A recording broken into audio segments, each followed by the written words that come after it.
लोगों ने छोड़ी। ठीक है, चलो बेटे, ये ड्यू टू म्यूटेशन को स्पोर्ट्स कहा गया, सार्टेशन कहा गया। ठीक है, इसमें दो टाइप होते हैं, एक आपका होता है कौन सा, सब्सटेंटिव होता है, और एक होता है मेरिस्टिक होता है। सब्सटेंटिव के बारे में मैंने ये बताया कि it is related to change in the appearance, और जो अपीयरेंस। मेरिस्टिक होता है related to change in the number. ठीक है, ये नंबर में चेंजेस आते हैं क्रोमोसोम की। तो एक पॉइंट यहाँ पर लिखिएगा कि सब्सटेंटिव के बारे में, यहाँ पर सब्सटेंटिव हेडिंग डाल करके लिखिएगा। सब्सटेंटिव में क्या लिखेंगे हम, जरा सा ध्यान दीजिए। सब्सटेंटिव नंबर 1 है क्या आपका सब्सटेंटिव।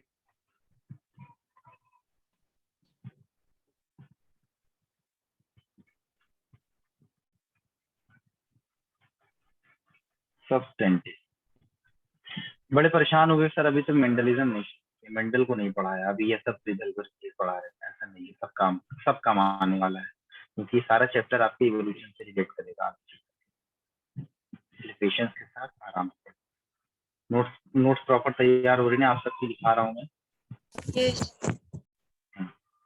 तो सब्सटेंटिव क्या होता है, related to change in appearance, point लिखिएगा, it is related to change in appearance, change in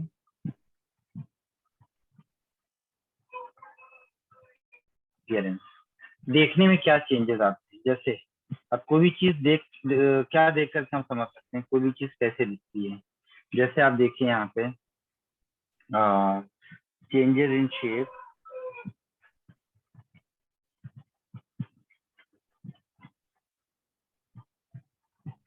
changes in shape, changes in size, changes in colour,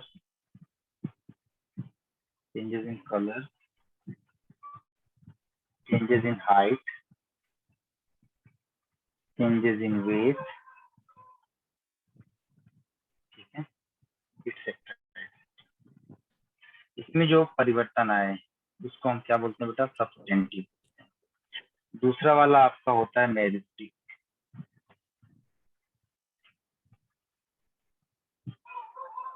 meristic में क्या होता है, meristic variation related to change in number, क्या बताया गया, it is related to change in number,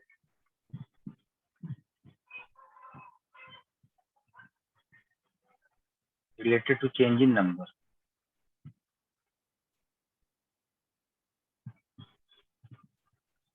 जैसे for example number of grain in wheat, number of grain in wheatear, wheatear कहेंगे, गेहूं की बाली को व्हीटर कहते हैं। Number of grain in wheatear, ठीक है। दूसरा है आपका number of tentacles in hydra,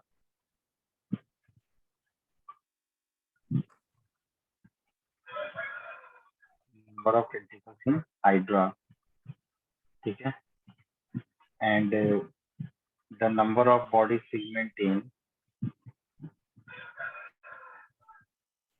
the number of body segments इन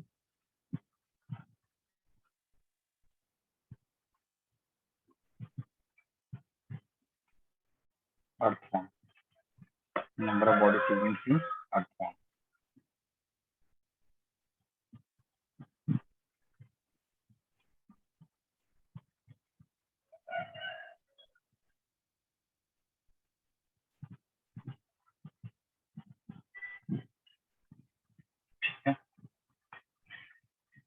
ये पॉइंट क्लियर, अगर इनके नंबर्स में चेंजेस आते हैं तो ये भी क्या टाइप का म्यूटेशन।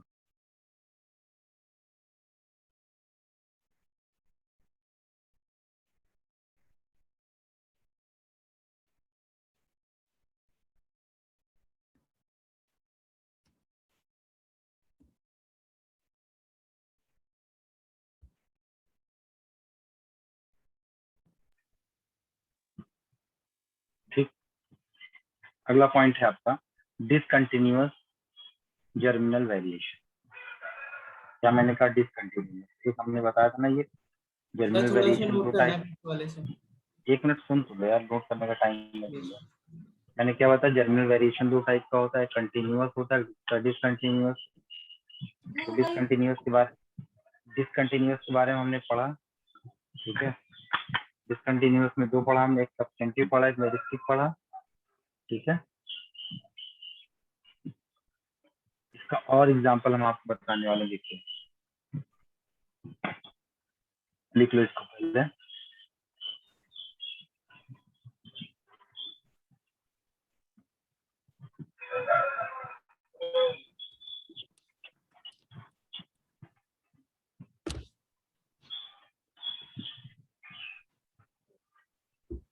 हो गया? नहीं sir. Yes sir. Priyanshu Mishra थोड़ा सा स्पीड बढ़ा देगा, बहुत सुस्त आदमी है। जैसे सब्सटेंसिव का कुछ और एग्जांपल आप दे लीजिए, और खाली वक्त निकाल करके इन पर थोड़ा सा जो है रिसर्च भी किया करें, देखा करें क्या है। जैसे एनकॉन शीट, ये है आपका एनकॉन शीट। एनकॉन शीट क्या होती है मालूम है? इनके लेग्स बहुत छोटे छोटे, शॉर्ट लेग शीट। क्या होती है? Short leg sheet. और क्या हो सकता है? अपीयरेंस की बात कर, सब्सटेंटिव का मतलब क्या होता है? Related to change in appearance, हमारा अपीयरेंस चेंज होता है।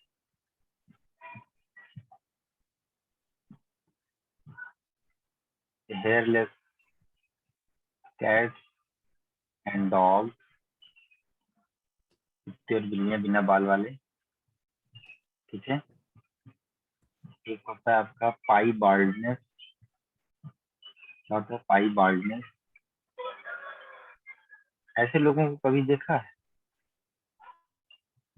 हमारी कोचिंग में एक बच्चा आता है ना आईआईटी का, उसके बाल यहाँ के थोड़े सफेद हैं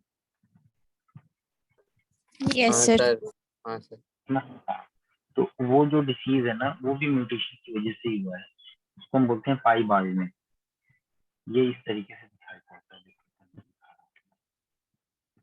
इस तरीके से। ये तो इसका सीवियर कंडीशन। कभी कभी स्किन जो होती है ना, स्किन स्किन के ऊपर सफेदी नहीं आती, बस कहा जाता है उसके बाल में सफेदी दिखाई पड़ती है। इसको हम बोलते हैं पाई बाल्डनेस। ये जो दिख रहा है आप, और ये जो बाल्डनेस है, ये पैचेस के फॉर्म में है। देखो इधर छोटे छोटे पैचेस दिख रहे हैं, यहाँ पर पैच है, यहाँ पर है, यहाँ पर है, यहाँ पर है ना, पैचेस के फॉर्म में। तो लिख सकते हैं इसमें बाल्डनेस इन पैचेस।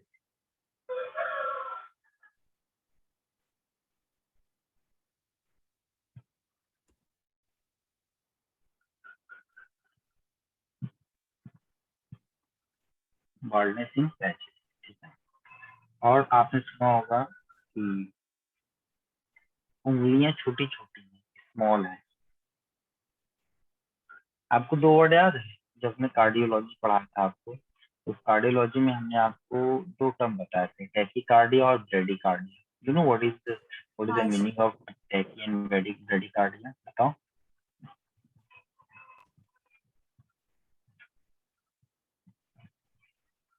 ब्रेडिकार्डिया में क्या होता है? हार्ट रेट स्लो हो जाता है। टैकीकार्डिया में क्या होता है? हार्ट रेट फास्ट हो जाता है। उसी से मिलता जुलता टर्म यहाँ पर एक आता है, इसको हम बोलते हैं ब्रैकीडेक्टाइली।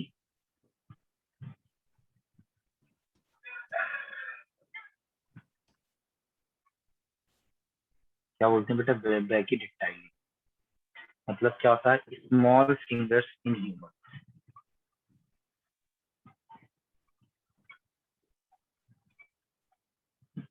स्मॉल फिंगर्स इन ह्यूमन, ठीक। दूसरा इसमें क्या आता है? सिंडेक्टाइली। सिन का मतलब क्या होता है?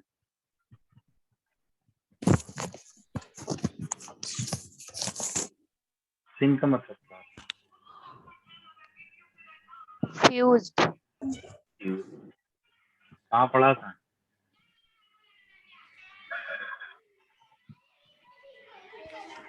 आपने बताया था। हमने बताया है, मॉर्फोलॉजी में पढ़ा था, है ना? सिंडेक्टाइली। सिंडेक्टाइली, सिंग का मतलब होता है फ्यूज, इसका मतलब, और डेक्टाइली वर्ड आया है कहाँ से? फिंगर से। तो फ्यूज फिंगर इन ह्यूमन।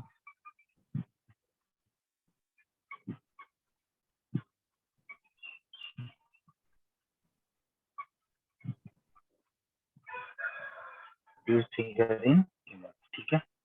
इसके बाद मेजेस्टिक वाले से कुछ बात लिखिएगा। मेजेस्टिक वाले में आपके पास पहले से लिखा होगा।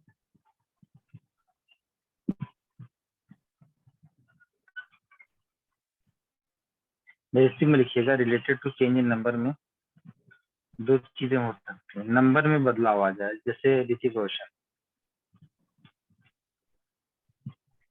क्या है उसमें लक्षण? बोलो। दो अंगूठे एक्स्ट्रा फिंगर। तो दो उसके अंगूठे। पास एक, मेरा मतलब उसके पास दो अंगूठे हैं ना। तो Yes. Related to change in number में क्या आ गया आपका? Polydactyl.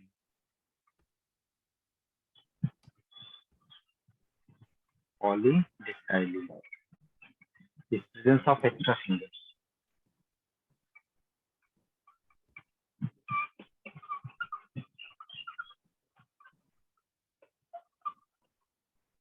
Presence of extra finger, ठीक है।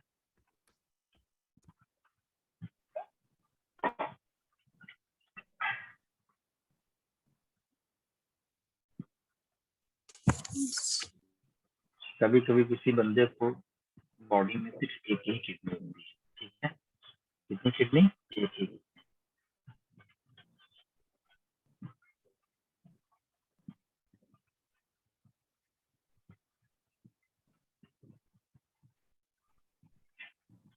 तो ये तो पूरी हो गई आपका डिसकंटिन्यूअस वेरिएशन के बारे में पूरी कहानी, ठीक है।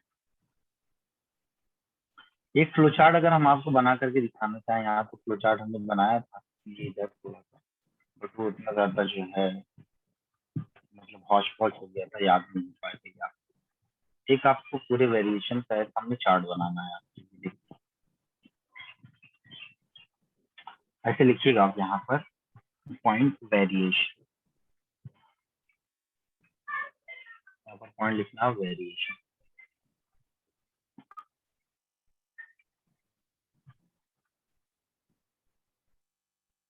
ठीक है। तो वेरिएशन कितने टाइप का था भाई, बताओ? दो टाइप। तो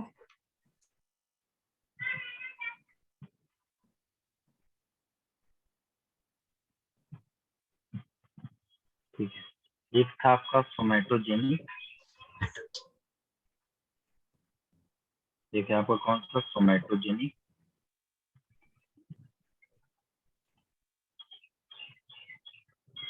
और दूसरा कौन सा था? प्लास्टोजेनिक। लास्ट।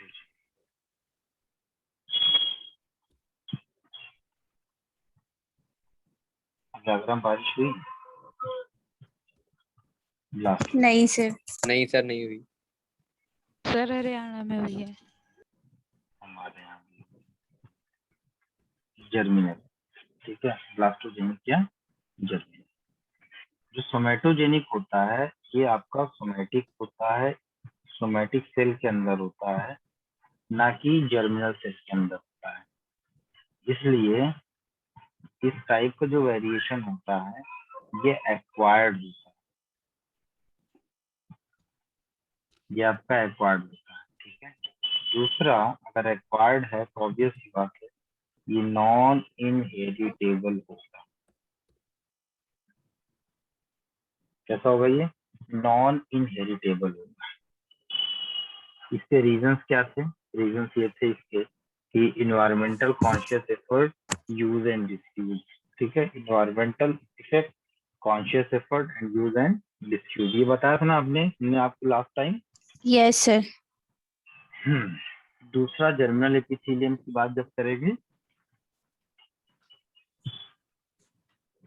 तो यहाँ पर हम लिखेंगे they have role in the evolution, they have rule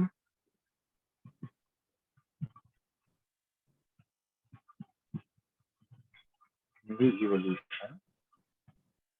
और दूसरी बात, ये कैसे होते हैं बेटा, इनहेरिटेबल।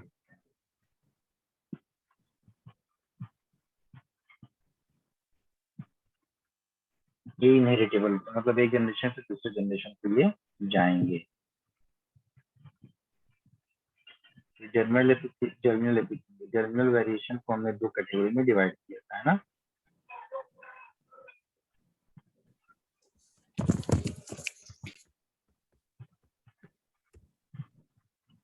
क्या वो कुछ कहना है माइक ऑन करें?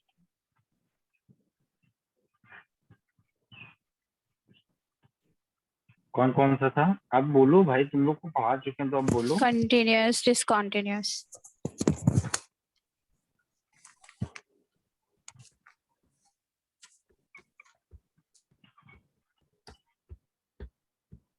कंटिन्यूअस और डिसकंटिन्यूअस।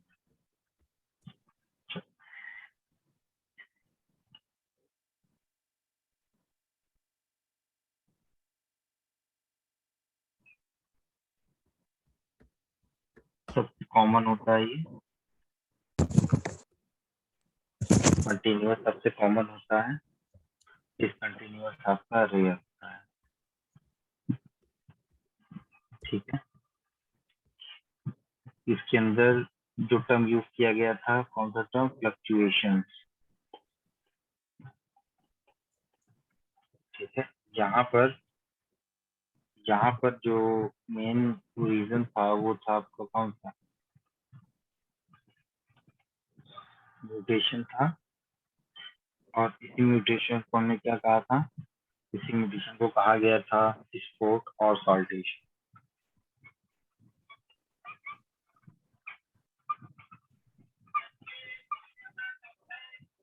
सॉल्टेशन, ठीक है।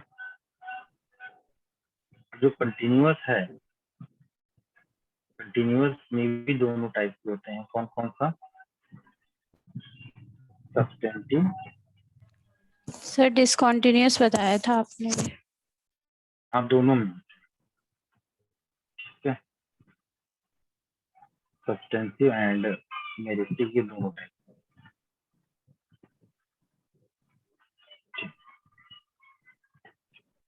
अब हम लोग आते हैं टर्म पे, और वो है हमारा हेरिडिटी। हेरिडिटी, ठीक है। सर 1 मिनट बैक करना, बैक करना, स्लाइड बैक। चलो इसमें फिर हम आते हैं।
Doctor Dhenge, doctor Shaloni, doctor Deepti. एक बच्चा यहाँ से कम हो गया।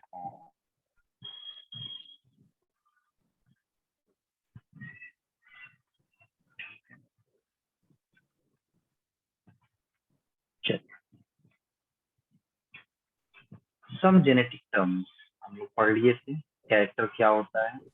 It is a major significant morphological और physiological expression which is produced as a result of gene expression। क्या कहा था हमने कल की क्लास में?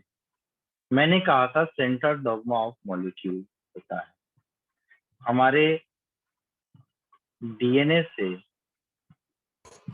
खुद डीएनए बनता है, इसको हम बोलते हैं रेप्लिकेशन। हमारे इसी डीएनए से हमारा क्या बनता है? आरएनए बनता है, इसको हमने कहा था ट्रांसक्रिप्शन। ट्रांसक्रिप्शन, इसी आरएनए से हमने बनाया था क्या? प्रोटीन, प्रोटीन, इस प्रोसेस को मैंने कहा था ट्रांसलेशन, ट्रांसलेशन। वेरी गुड, शाबाश। अब बात आती है कि ये प्रोटीन बना, हर एक सेल अपना अपना स्पेसिफिक प्रोटीन बनाती है। जैसे दीप्ति महाजन को चिकन बहुत पसंद है,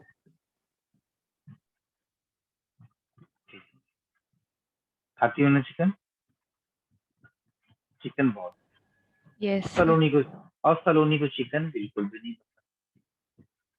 सलोनी के सामने का चिकन रख दिया जाए वो उसको उल्टी आ जाएगी, खाएगी नहीं।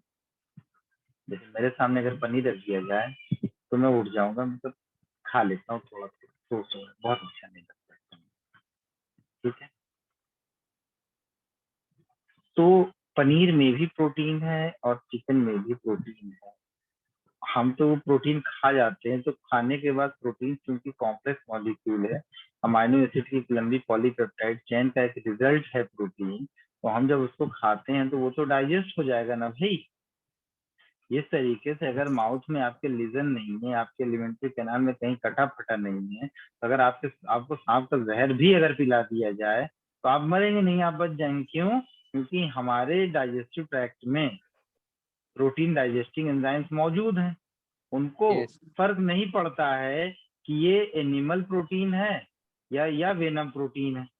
वेनम प्रोटीन है उसको भी डाइजेस्ट कर जाएंगे, अब उनको जो है एनिमल प्रोटीन दे दिए उसको भी डाइजेस्ट कर जाएंगे। डाइजेस्ट करने के बाद, जो कि कैटाबॉलिक प्रोसेस है, डाइजेस्ट करने के बाद जो चीजें हमें मिलेगी वो क्या मिलेगी? एक सिंपल मॉलिक्यूल हमें मिलेगा, और वो सिंपल मॉलिक्यूल क्या कहलाएगा हमारा? बताओ। प्रोटीन को डाइजेस्ट करने के बाद अमाइनो एसिड, अमाइनो एसिड। है ना? अमाइनो एसिड मतलब कुल मिला के ये बात समझ में आ गई कि अमाइनो एसिड को जब मिलाएंगे हम थ्रू द पेप्टाइड बॉन्ड, ये क्या बना लेंगे? प्रोटीन बना लेंगे। और जब भी हमें प्रोटीन की जरूरत पड़ेगी तो हम इसको तोड़ करके किसमें कन्वर्ट करवा लेंगे? अमाइनो एसिड में अमाइनो convert, एसिड, है ना? ये कहानी हमको बहुत अच्छे से पता, सिंपल सी बात।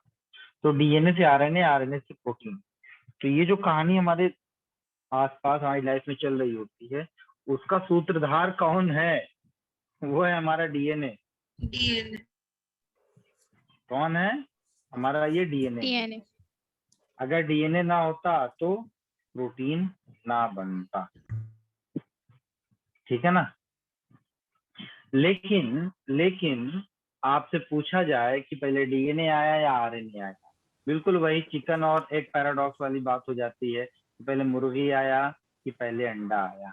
अगर मुर्गी आया तो कैसे मुर्गी आई, अंडा आया तो पहले अंडा कैसे आ गया? पहले मुर्गी को आना चाहिए था। ऐसे चलो मुर्गी आ गई तो बोले नहीं नहीं मुर्गी कहाँ पे आई, अंडा आया ही नहीं, मुर्गी कहाँ से आ गई? तो ये सारी बातें जो है क्लियर यहाँ से हो जाती हैं आरएनए वर्ल्ड से। तो सबसे पहला जो जेनेटिक मटेरियल था वो डीएनए नहीं था, वो आपका आरएनए आरएनए। था। वो क्या था? आपका आरएनए था बेटा। ठीक है, ये आपका आरएनए था। तो ये बात आपको सर अच्छे से इसका क्लियर प्रूफ है कि पहला जेनेटिक मटेरियल आरएनए था। हाँ हाँ, आप पढ़ाओगे ना मॉलिक्यूलर बेसिस ऑफ इनहेरिटेंस, सब पढ़ाएंगे।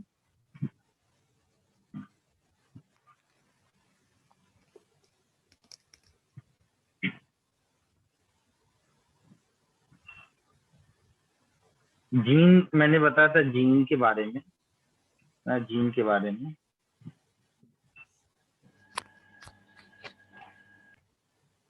क्या बताया था मैंने जीन के बारे में?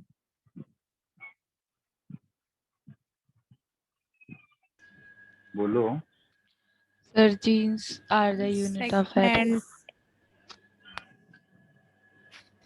Genes also known as the factor. It is also called the एलिमेंटी। जॉनसन साहब ने इसको कहा था जीन, और फैक्टर और एलिमेंट्री कहा था किसने? Mendel. हमारे अंकल मेंडल।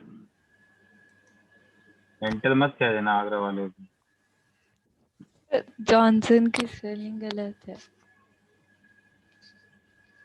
क्या लिखा है? JOHANNSEN।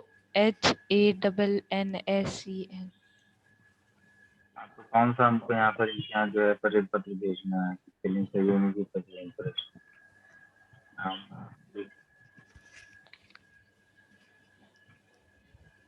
सही है। Yes, sir. Thank you so much. My pleasure.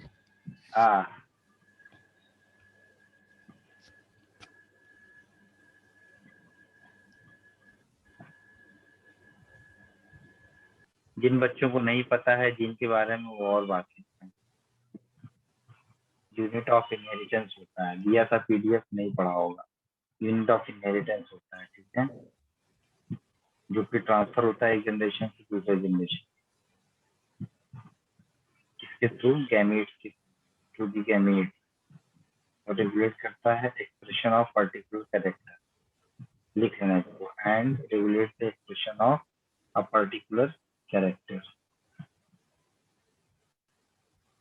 आपकी आवाज कट गई। क्या हुआ? सर आपकी आवाज कट नहीं नहीं, हमारी आवाज सबको तो सही पहुंच रही है। क्यों भाई? सर मेरे Yes, sir. Yes, sir. वानी दीदी, आपका नेटवर्क खराब है। सर एक बार रिपीट कर दीजिए क्या बोला था?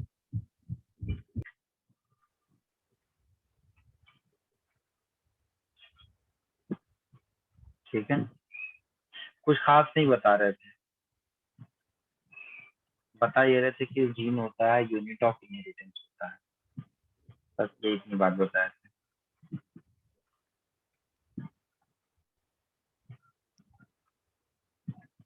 मिला के इतनी बात समझिए कि ये जो डीएनए है, डीएनए के अंदर स्पेशल जो जीन्स होते हैं वो आरएनए बना रहे हैं, और आरएनए क्या बना रहा है बेटा? प्रोटीन बना रहा है। Protein.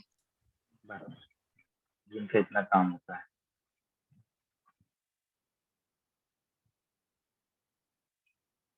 जैसे कह सकते हैं कि जैसे all enzymes are protein but all proteins are not enzyme. पढ़ा है ना? उसी तरीके से Yes, sir. All genes are DNA but all DNA are not a gene. लिख लो। Sir, all genes are DNA. All genes are DNA but all DNA are not genes. इसीलिए gene is a physical basis of inheritance and DNA is a chemical basis of inheritance. Gene is a physical basis of inheritance and DNA is a chemical basis of inheritance.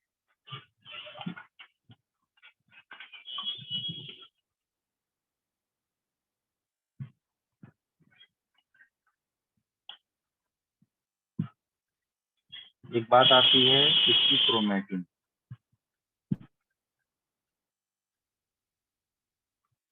इसकी chromatin क्या आपने पढ़ा होगा जब आपको मैंने cell biology Yes. पढ़ाया था तब। क्रोमेटिन के अंदर क्या होता है? क्रोमोनीमा। ठीक है, क्रोमोनीमा के ये कंबाइन करके क्या बनाता है बताइए? क्रोमैटिड।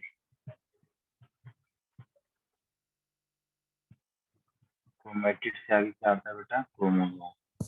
क्रोमोसोम।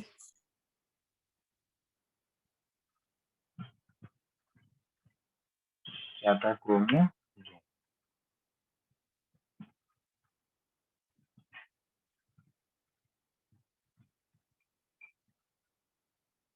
ठीक है।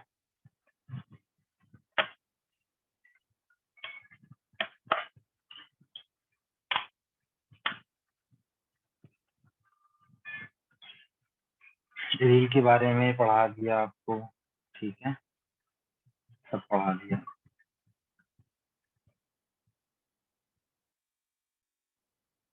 आपसे एक सवाल पूछा जाता है, सवाल का जवाब आप दे दीजिएगा। सवाल है आपका कि how many allele of a, क्या सवाल है आपका? हाउ मेनी एलील या allele of a character, question है आपका।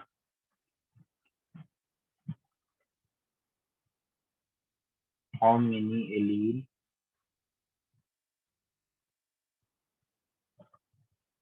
Of a character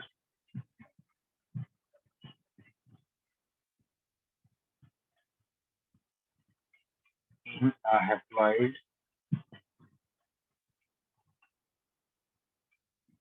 and a diploid cell।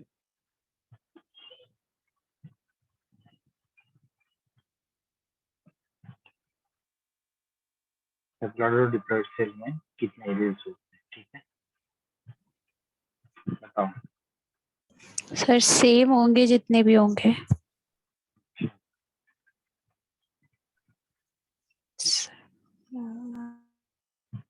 कैसे सेम होंगे?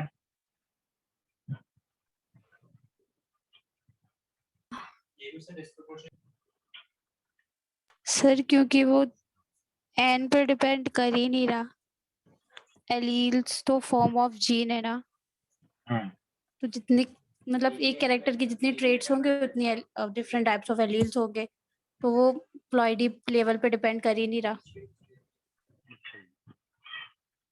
हाउ मेनी पूछ रहा है। सर जैसे कोई ये कैरेक्टर है, हमने ले लिया हाइट, तो उसके दो ट्रेट्स होंगे, ड्वार्फ और टॉल, तो फिर उसके तो दो ही एलील होंगे ना, वो प्लॉइडी लेवल पे कैसे डिपेंड करेगा? तो जितने क्रोमोसोम्स होंगे उतने। मतलब जैसे ठीक है, यहाँ पर कैरेक्टर की बात करते हैं, तो ये क्या है? ये जैसे है एक गेम बीच में कॉर्निस वाली बात आई, ये क्या है? आपका टीम है मानता हूँ, ठीक है, ये बाईवेलेंट आपके का है, ठीक है, one allele of a character कहते हैं इसको, ये किसके लिए है? ये आपके हैप्लॉइड के लिए है, ठीक है। डिप्लॉइड में क्या हो जाता है? 2n इज इक्वल टू क्या हो जाता है? Diploid two allele of a character, two allele of a character मतलब ये दूसरा एक ही, ये क्या हो गया? दो अलग अलग, दो